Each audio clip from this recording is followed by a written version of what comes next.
Welcome to খাজানা blogs. আজকে আমরা একটা শো দেখতে এসেছি ভিক্টোরিয়ার সামনে। এটা 6:30 থেকে শুরু হবে। ভিক্টোরিয়ার মেন গেট দিয়ে না, কিন্তু এটা পাশে। কোন গেট দিয়ে? ভিক্টোরিয়া ইস্ট গেট, ক্যাথেড্রাল রোডের উপরে যে গেটটা। হ্যাঁ, তো এটা হচ্ছে লাইট অ্যান্ড সাউন্ড শো। এটা টিকিট হচ্ছে, আজকে কিন্তু মঙ্গলবার কিন্তু বেঙ্গলিতে শোটা হবে, কালকে কিন্তু ইংলিশ হবে। সামনে বোর্ডে দেওয়া আছে, আমি গিয়ে তোমাদেরকে দেখাচ্ছি। আর এই টিকিটটা হচ্ছে 100 টাকা করে পার হেড।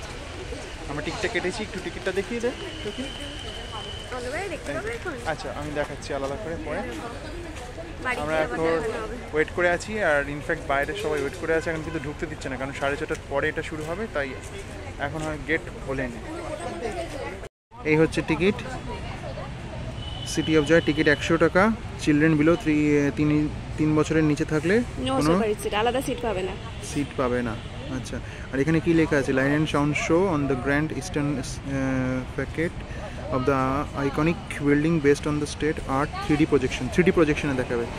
এবার একটু সামনে বোর্ডের সামনে নিয়ে যাই, কোন দিন কোন ল্যাঙ্গুয়েজে দেখানো হবে সেটা দেখাচ্ছি। এই দেখছো সামনে ভিক্টোরিয়া।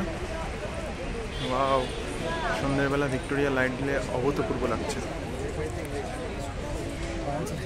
এই দেখো কোন ডেতে কী ল্যাঙ্গুয়েজ দেখাচ্ছে। টিউসডেতে বেঙ্গলি, ওয়েডনেসডেতে ইংলিশ, থার্সডেতে হিন্দি, ফ্রাইডেতে বেঙ্গলি, আবার স্যাটারডেতে হিন্দি, আবার সানডেতে বেঙ্গলি।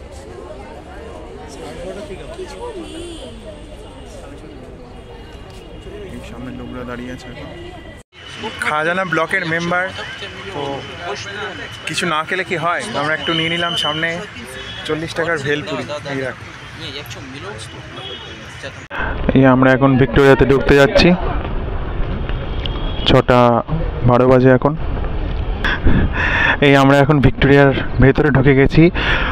সন্ধ্যেবেলার আলোতে ভিক্টোরিয়াকে এক অভূতপূর্ব অতুলনীয় সৌন্দর্য লাগছে। ওই ওপরে যে পরীটা দেখতে পাচ্ছ, ওইটা এককালে কিন্তু ঘুরতো, এখন আর ঘোরে না।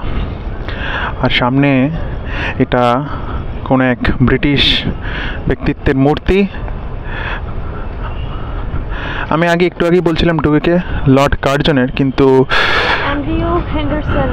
Andrew Henderson. ওকে,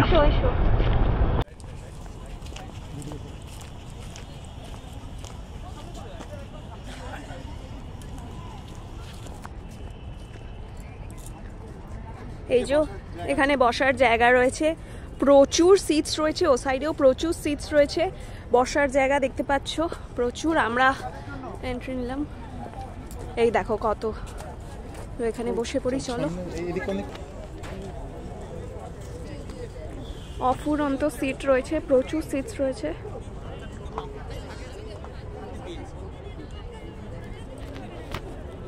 আর এই আমাদের ভিক্টোরিয়া, এখানে শো হবে, দেখা যাক।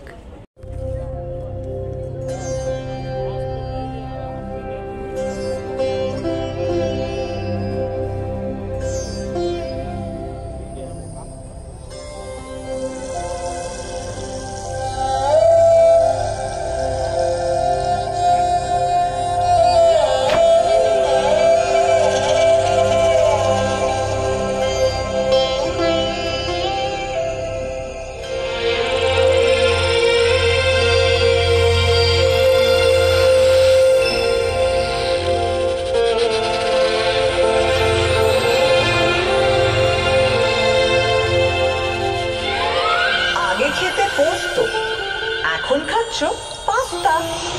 আগে চড়তে হাতি, এখন ফ্লাইওভারের রাস্তা। বদলে যাচ্ছে, সেমও থাকছে কলকাতার সিন। উঁচু থেকে সার্ভে করছি অনেক অনেক দিন। সেসব গল্প বলবো এবার। 1, 2, 3।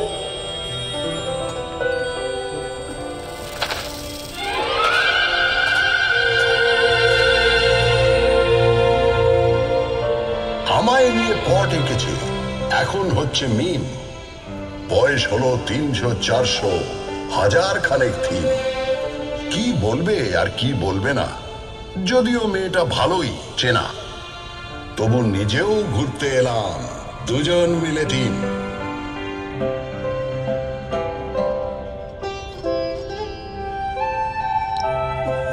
আপনারা এখন যেখানে বসে আছেন, এক সময় সেখানে এই ঘোরাফেরা করতো।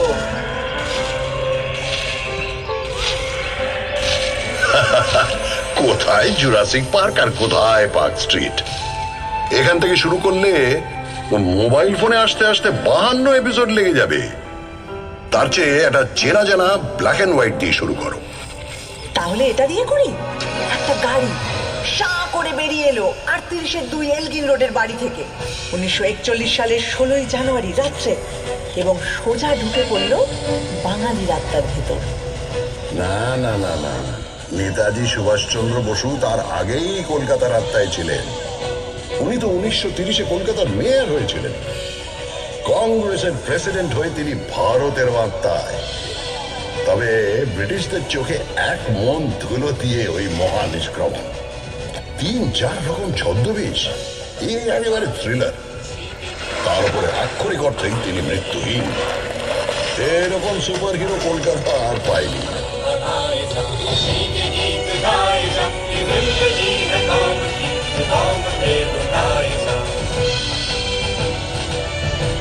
আচ্ছা, কলকাতার সবচেয়ে বড় ভিলেন কি?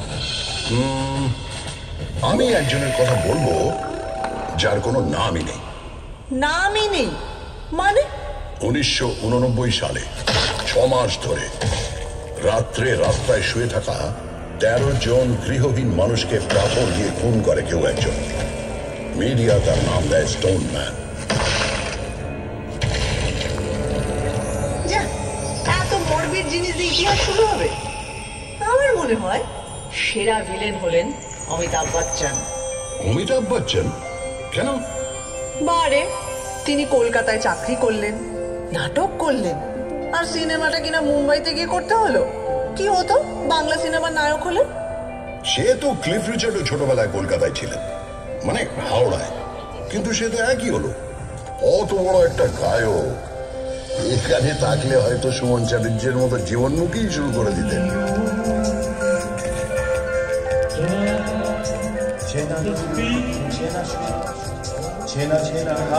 আর পেলে?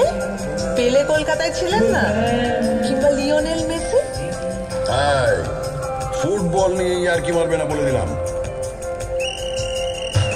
1911 সাল আইএফএ শিল্ডের ফাইনালে 2-1 গোলে মোহনবাগান হারিয়ে দিল সাহেব team east Yorkshire রেজিমেন্টকে।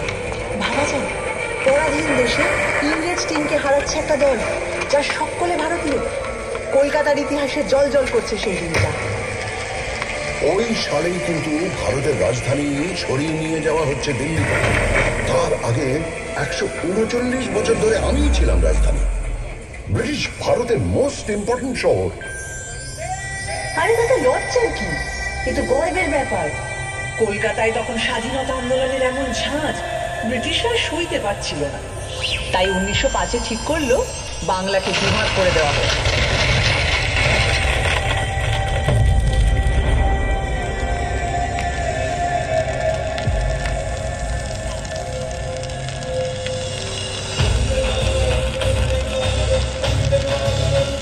Lord Curzon একটা চিঠিতে লিখছেন, কলকাতাকে সফল চক্রান্তের সিংহাসন থেকে সরাতেই হবে।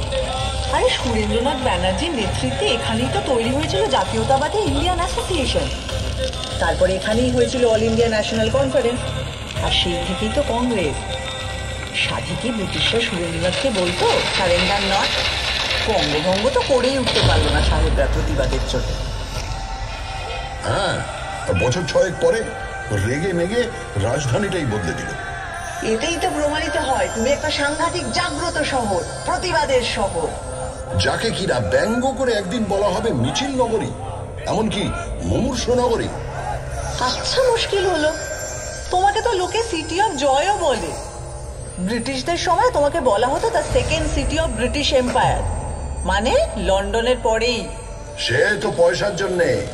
এখান থেকে ব্রিটিশদের কি মুনাফা, রাজস্ব আদায়, পাট বিক্রি, কোটি কোটি টাকা। কি মুশকিল, কলকাতার নিন্দে করলে ক্ষেপে উঠবে, আর কলকাতার প্রশংসা করলে নিজে নিন্দে করতে শুরু করবে, মানে তর্ক লাগাও, তাই না? সে তর্কাতর্কি আমার রক্তে। ভারতে সেন্সরশিপের প্রথম আইন তৈরি হয়েছিল কেন জানো? 1872-এ গিরিশ ঘোষ যখন এই শহরেই তৈরি করলেন ন্যাশনাল থিয়েটার, প্রথম নাটকটাই হলো দীনবন্ধু মিত্রের নীল দর্পণ।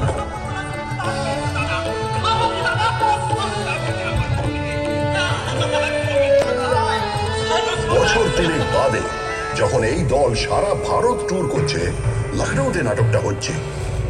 যে সিনটায় ভারতীয় রায়ত এসে অত্যাচারী নীলকর সাহেবকে মারছে, তা দেখে দর্শকের মধ্যে থাকা ব্রিটিশ সৈন্যরা স্টেজে উঠে সব লন্ডভন্ড করে দিল। তারপরের বছর প্রিন্স অফ ওয়েলস কলকাতায় এসেছিলেন, তাঁকে অভ্যর্থনা করা নিয়ে ব্যঙ্গ নাটক। আবার অত্যাচারী পুলিশ কমিশনারকে নিয়ে স্যাটায়ার। ব্যাস, ড্রামাটিক পারফরমেন্স অ্যাক্ট, সেন্সরের খাড়া। শোনো শোনো, যার সেন্স বেশি তার পেছনে সেন্সর লাগবেই। এটা ভালো বলেছ। 1870-এ যখন জেমস হিকি এখান থেকে প্রকাশ করলেন ভারতের প্রথম খবরের কাগজ দ্য বেঙ্গল গেজেট, সেখানে তিনি লর্ড হেস্টিংসের স্ত্রী লেডি হেস্টিংসের কাজকর্ম নিয়ে অব্দি সাংঘাতিক নিন্দেমন্দ করে লেখা লিখতেন। আর এখনো লিটল ম্যাগাজিনেরা সমস্ত এস্টাবলিশমেন্টকে নিয়ে সেইভাবেই সমালোচনা করে। সারাদিন প্রতিবাদ, রাগ, অথরিটিকে ব্যঙ্গ, এগুলো পেটে গজগজ করে বলে কলকাতার লোকের লিভার খারাপ।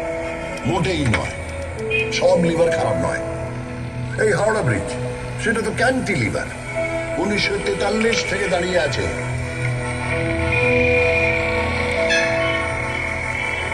তা বটে, রোজ লাখ লাখ গাড়ি ঘোড়া, মানুষ, কত কিছুই যাচ্ছে, অথচ এতটুকু টস খায় না।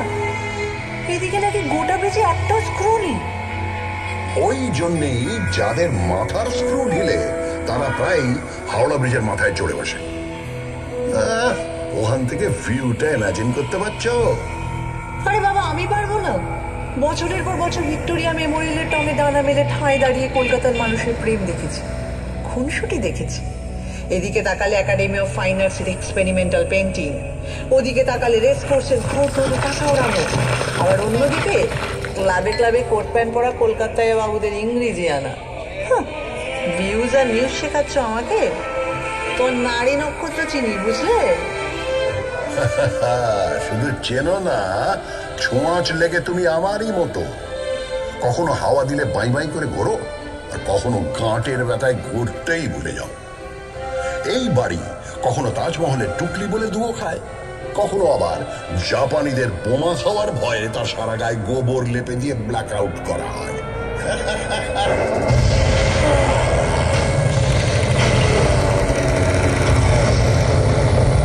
কত হাসির তো কিছু নেই, তোমার মুখে তো কঙ্কালির পোঁছ নেই বাবু।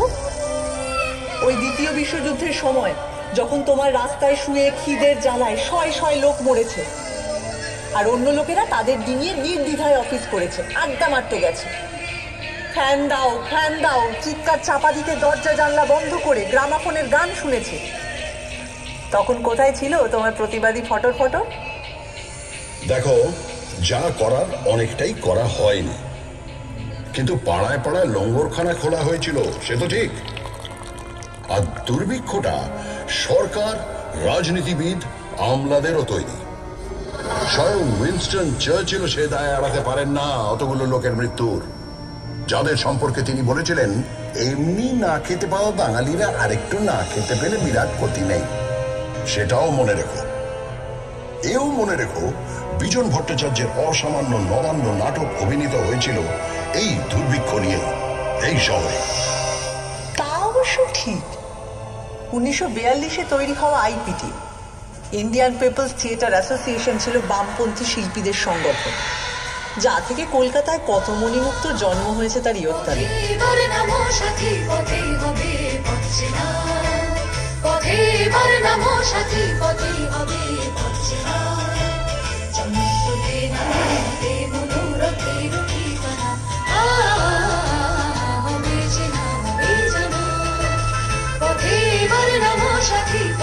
আচ্ছা, শুধু নবান্ন কেন, আরো অনেক অবিস্মরণীয় গান, নাটক, সিনেমা জন্মেছে এখান থেকে। আইপিটিএরই তো ঝলমলে হিরে উৎপল দত্ত, সুচিত্রা মিত্র, জ্যোতিরিন্দ্র মৈত্র, দেবব্রত বিশ্বাস, সলিল চৌধুরী, তৃপ্তি মিত্র, ঋত্বিক ঘটক, এবং এরই ভাবশিষ্য মৃণাল সেন। শিল্পকে সমাজ বদলের অস্ত্র হিসাবে ব্যবহার করব, আর তা অতুলনীয় উৎকর্ষ আবেগ দিয়ে জাগিয়ে তুলবে হাজার হাজার মানুষকে। এই জাদু বিপ্লবের রথ হৈ হৈ করে চলেছিল অনেক দূর।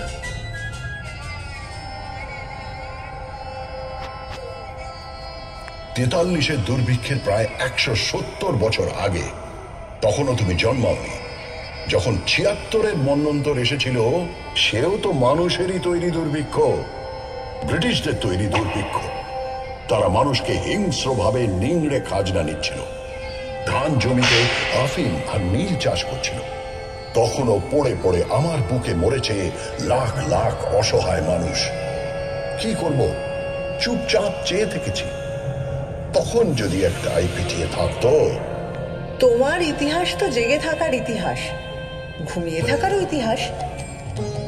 19 শতকে বাবুরা যখন কাঁড়ি কাঁড়ি টাকা খরচা করে বেড়ালের বিয়ে দিচ্ছিল, যখন গোলাপ জলে জল শৌচ চলছিল, তখন তুমি কেমন ছিলে বাবু? আধা ঘুমন্ত ঢুলছিলে।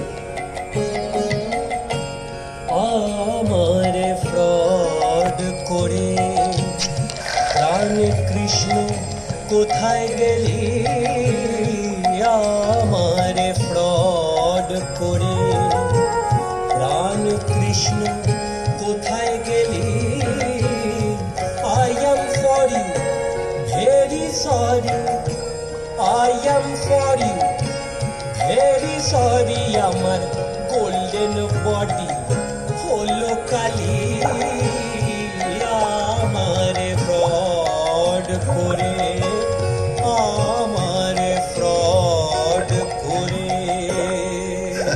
আমার দারুণ মজা লাগছিল। যে চপচপে তেল মেখে 4 ঘোড়ার গাড়ি চড়ে চান করতে যায়, তার একটা বেপরোয়া গ্ল্যামার আছে, এটা মানবে তো? আর দেখো, বাবুদের ওই বাড়াবাড়ি না থাকলে বাইজি নাচের সমজদারিও থাকতো না। তাদের টাকায় ঢালাও স্কুল কলেজের পত্তনও হতো না। আর আমার সবচেয়ে আলো ভর্তি পার্বণ দুর্গাপুজোটাই হতো না। দুর্গাপুজোটাই হতো না? ওমা, কেন? আরে শোভাবাজারের বাবু নবকৃষ্ণ দেব মাদ্রাসা তৈরির জন্য প্রচুর টাকা দিয়েছেন, রাস্তা তৈরি করে দিয়েছেন, সারা দেশ থেকে গায়ক বাজনদার এনে বিশাল সঙ্গীত সম্মেলন করেছেন। আবার পলাশির যুদ্ধের সময় তিনি সিরাজের বিরুদ্ধে চক্রান্তে শুধু সামিলই ছিলেন তাই না, যুদ্ধ জয় উপলক্ষে বিরাট দুর্গাপুজো করেছিলেন। সেটাই তো দুর্গাপুজোকে একটা বড় পার্বণ হিসেবে আমাদের সমাজে প্রতিষ্ঠিত করল। এ তো ভারী গোলমেলে ব্যাপার। যে লোক বাংলাকে ইংরেজের হাতে তুলে দিল, সেই লোকই আবার দুর্গাপুজো চালু করলো। একদম। বাংলা ইংরেজদের হাতে কিন্তু যেত না যদি সিরাজউদ্দৌলা 1756 বিশাল বাহিনী নিয়ে আমায় আক্রমণ না করতেন। উনি ইস্ট ইন্ডিয়া কোম্পানির সেনাদের গুড়িয়ে না দিলে ইংরেজরা চট করে একজন নবাবের বিরুদ্ধে ওভাবে যুদ্ধে নামত না। যুদ্ধে নামতো ঠিক, শুধু প্রপার নামগুলো বদলে যেত। ওরা দখল না নিয়ে ছাড়ার জাত নয়।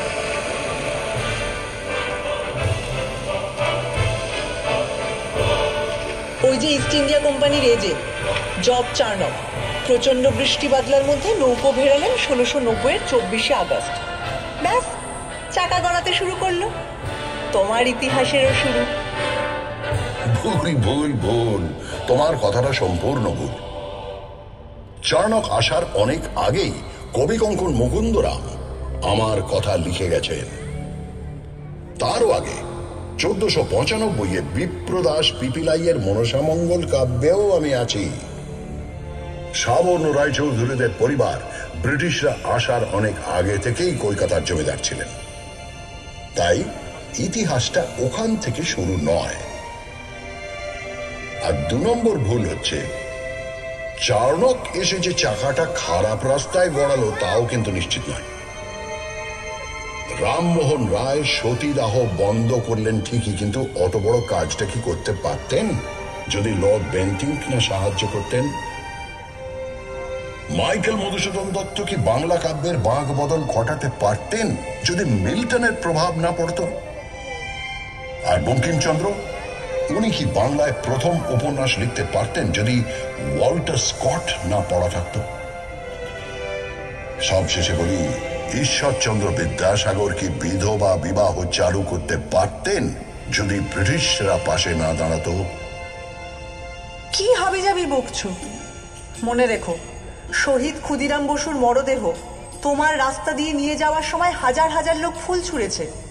তোমার রাইটার্স বিল্ডিং এ অত্যাচারী ব্রিটিশকে গুলি করার পর আত্মঘাতী হয়েছেন বিনয়, বাদল, দীনেশ।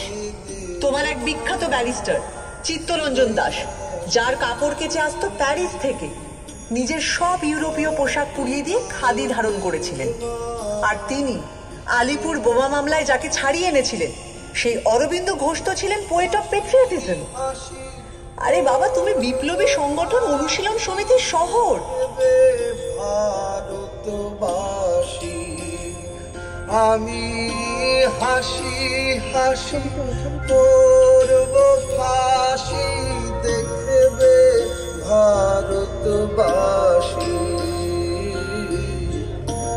একবার বিদায় দে মা, ঘুরে আসি। একবার বিদায় দে মা, ঘুরে আসি।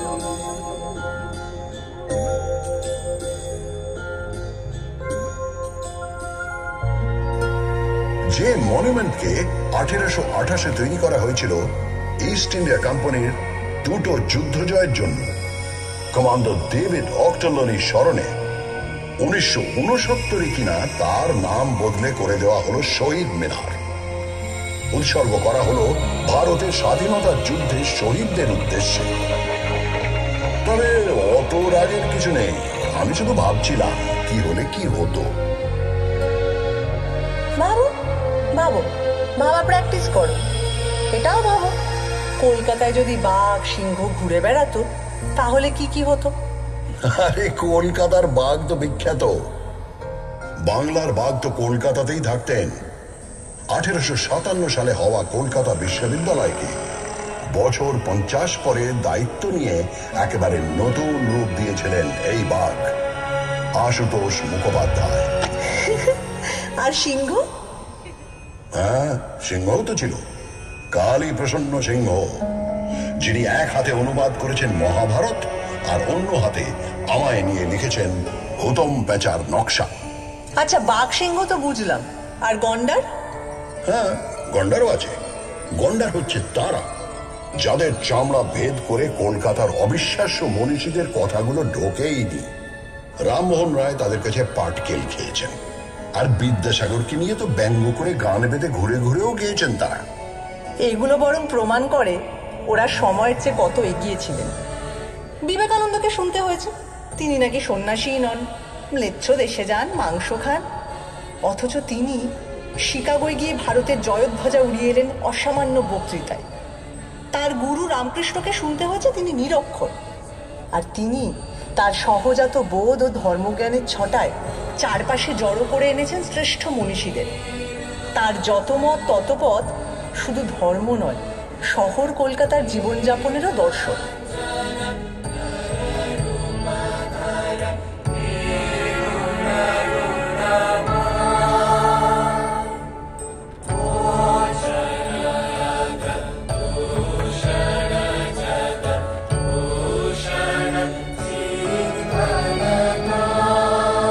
রবীন্দ্রনাথ ঠাকুরকেও কম সইতে হয়নি, তার লেখা সব নাকি আবছা, আর তিনি শান্তিনিকেতন স্থাপন করেছেন হাবিজাবি উদ্দেশ্য নিয়ে।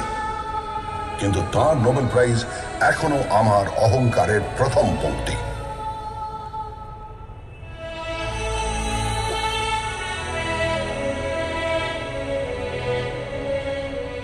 আমি রাজধানীর পদ থেকে 1911 খসে পড়লাম, কিন্তু 2 বছর পরেই আমার মাথায় এমন মুকুট উঠল যার ঝলমলানি থামার নয়।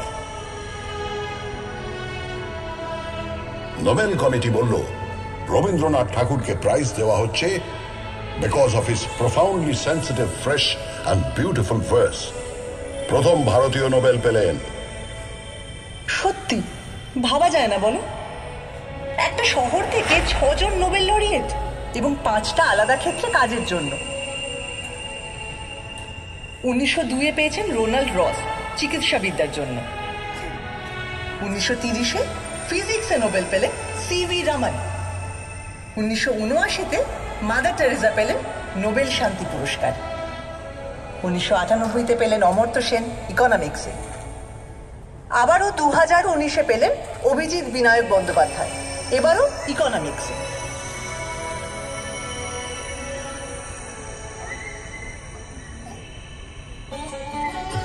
আরে বাবা, নোবেল পাওয়াই তো আর শেষ কথা নয়। নোবেল পাননি তো কি হয়েছে? আমার আকাশে জ্বলজ্বল করছেন বিজ্ঞানী জগদীশ চন্দ্র বসু, যিনি উদ্ভিদ বিদ্যা থেকে রেডিও আবিষ্কার অব্দি ছড়িয়ে দিয়েছেন নিজের প্রতিভা। আচার্য প্রফুল্ল চন্দ্র রায়, যিনি প্রথম অইউরোপীয় মানুষ যার সম্মানে ইংল্যান্ডের রয়্যাল কেমিক্যাল সোসাইটি তৈরি করেছে কেমিক্যাল ল্যান্ডমার্ক ফলক। তারপর বলি প্রফেসর সত্যেন্দ্রনাথ বসু, যিনি বোস আইনস্টাইন স্ট্যাটিস্টিক্সের পুরোধা, যার নামে বোসন কণা। এখানেই শেষ নয়, আরো আছে শ্রী প্রশান্ত চন্দ্র মহলানবিশ, যিনি ভারতীয় স্ট্যাটিস্টিক্স চর্চার জনক, প্ল্যানিং কমিশনের অসামান্য কারিগর, যার জন্মদিন এখন ন্যাশনাল স্ট্যাটিস্টিক্স ডে। তাই তুমি থামো তো, এত বিজ্ঞানীদের মেলা বসে গেছে যেখানে, সেটা কিন্তু অবৈজ্ঞানিক হুজুগেরও আঁকড়া। 1857 সাল কলকাতা এলো মরা ফেরার হুজুগ। কেউ বলল এবছর যত লোক মারা গেছে তারা সবাই কালী পুজোর রাতে ফিরে আসবে। কেউ বলল না না না না না, গত 10 বছরে যত লোক মারা গেছে তারা সবাই 15ই কার্তিক ফিরে আসবে। সারা শহরে হইচই পড়ে গেল। প্রচুর লোক অপেক্ষা করতে লাগলো তাদের মৃত আত্মীয়দের জন্য। গানও বাঁধা হলো, মরা মানুষ ফিরে এসেছে, দেখে এলাম রানাঘাটে ভাসতে ভাসতে আসতেছে, গলা সরু পেট মোটা, জল খেয়ে হয়েছে সোঁটা, ইত্যাদি ইত্যাদি। হ্যাঁ, কিন্তু 1979-র হুজুগটাও খারাপ নয়। আমেরিকার পাঠানো স্যাটেলাইট স্কাইল্যাব নাকি ভেঙে পড়বে। সবাই পারলে আকাশের দিকে তাকিয়ে হাঁটে, কেউ কেউ হেলমেট পরে সারাদিন ঘুরত।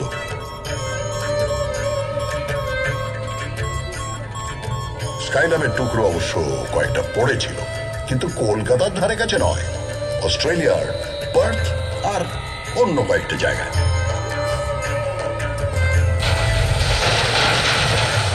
সন্দেহ নেই যে এই উদ্বাস্তুদের যথোচিত সম্মান দিয়ে তাদের থাকা খাওয়ার সংগ্রামে পাশে দাঁড়ানোর কাজ করেছিল বলে বাম রাজনীতি একসময় অনেকখানি মিশে গিয়েছিল আমার ডিএনএতে।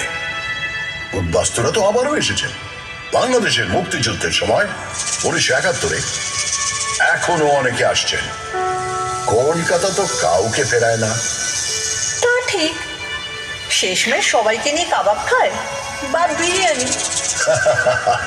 এই যে দুটো নাম বললে, এই খাবারগুলোই কলকাতায় আসতো না যদি না আর এক পরাজিতকে কলকাতা সসম্মানে ঠাঁই দিত। সেটা আবার কিরকম? ওয়াজিদ আলী শাহ, আওধের নবাব। বিরিয়ানি।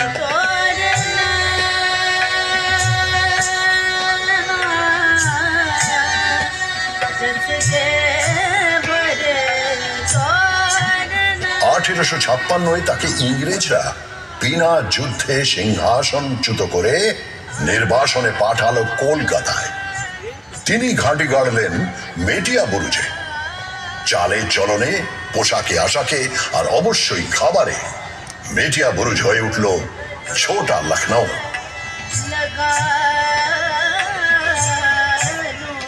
এখানকার গান বাজনা নাচ তো প্রভাবিত হলোই, জিভের কোষ আর রান্নার হাঁড়ি প্রভাবিত হলো তার চেয়েও বেশি। এখন যে কলকাতার রাস্তার ধারে ধারে কাবাব আর বিরিয়ানির দোকান, তার মূলে ওই অগৌরবের নির্বাসন। জীবনের ধন কিছুই যাবে না ফেলা, কলকাতা এটা জানে, এই তার রেলা।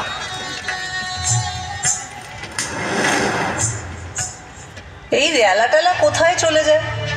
যখন 1946-এর দাঙ্গার কথা মনে পড়ে যায়।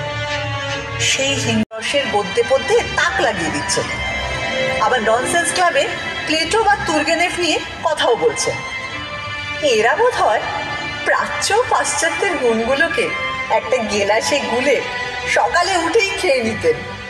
হ্যাঁ, ঠিক বলেছ। এই মিলিজুলিটা আমাদের চিরকাল আছে। 1835-এ মেডিকেল কলেজে তো স্থাপিত হয় এখানকার লোককে পাশ্চাত্য ডাক্তারি রীতিতে শিক্ষিত করে তোলার জন্য। আবার এ শহরের নৃত্যশিল্পী উদয় শঙ্কর, তিনি তো বিদেশি নর্তকী আনা পাভলোভার সঙ্গে মিলে তাঁর বিখ্যাত রাধা কৃষ্ণ ব্যালেটা তৈরি করেন। আর সুকুমার রায়ের ছেলে সত্যজিৎ রায়, যিনি 1955-য় পথের পাঁচালী ছবি তৈরি করে একা হাতে ভারতীয় সিনেমায় নিউ ওয়েভ আনলেন।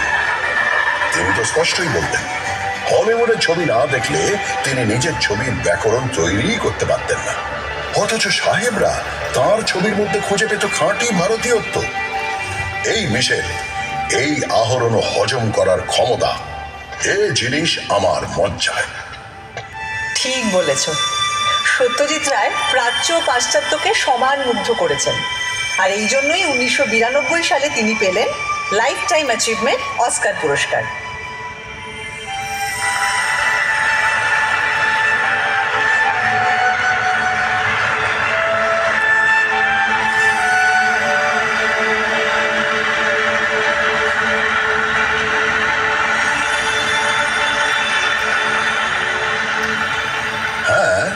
কিন্তু এটা ভুলো না, ওই বছরেই সত্যজিতেরই গোড়ার দিকের ছবির ক্যামেরাম্যান সুব্রত মিত্র, তিনি পেলেন Eastman Kodak life time achievement for excellence in cinematography.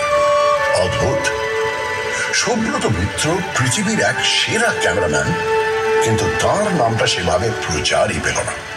এই আনসাং হিরোদের নিয়ে তোমার এই হইচইটা একটু বোঝাও তো, এটা আদিক্ষেতা না উদারতা? আমি না ঠিক আন্দাজ করতে পারি না।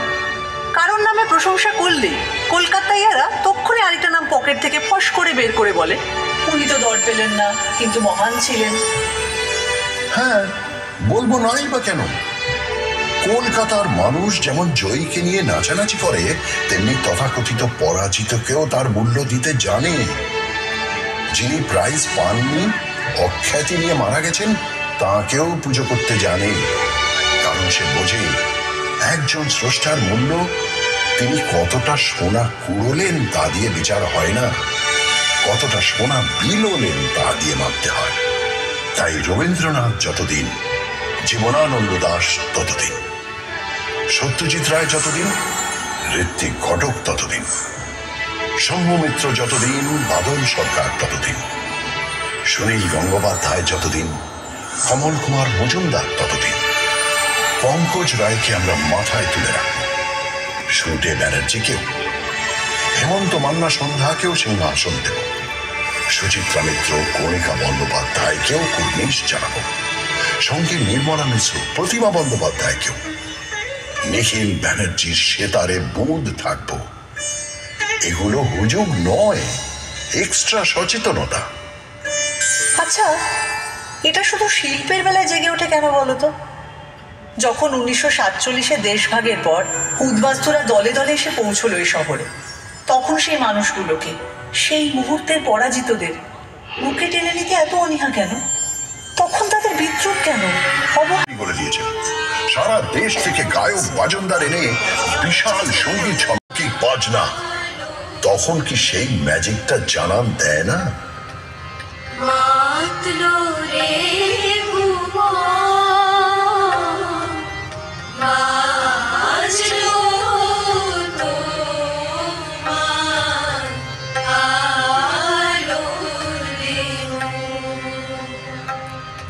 জানো, আমার না মনে পড়ে গেল ম্যাজিশিয়ান পিসি সরকারের কথা। একবার নাকি তার ম্যাজিক দেখতে সবাই এসেছে, কিন্তু 10 মিনিট হয়ে গেছে ম্যাজিশিয়ানের আসার নামই নেই। সবাই অস্থির, অধৈর্য। হঠাৎ সবাই শুনতে পেল, হিয়ার আই অ্যাম। চমকে তাকিয়ে দেখলো মঞ্চে তিনি বললেন, ঠিক সময় তো এসেছি, ঘড়িটা দেখুন তো। চমকে তাকিয়ে সবাই দেখলো ঘড়ির কাঁটা পিছিয়ে গিয়েছে 10 মিনিট। সব ঠিক আছে।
হ্যালো, আমরা লাইট শো দেখলাম 40 মিনিটের পুরো শো। 6:30-তে শুরু হয়েছিল, 7:10-এ শেষ হয়ে গেছে।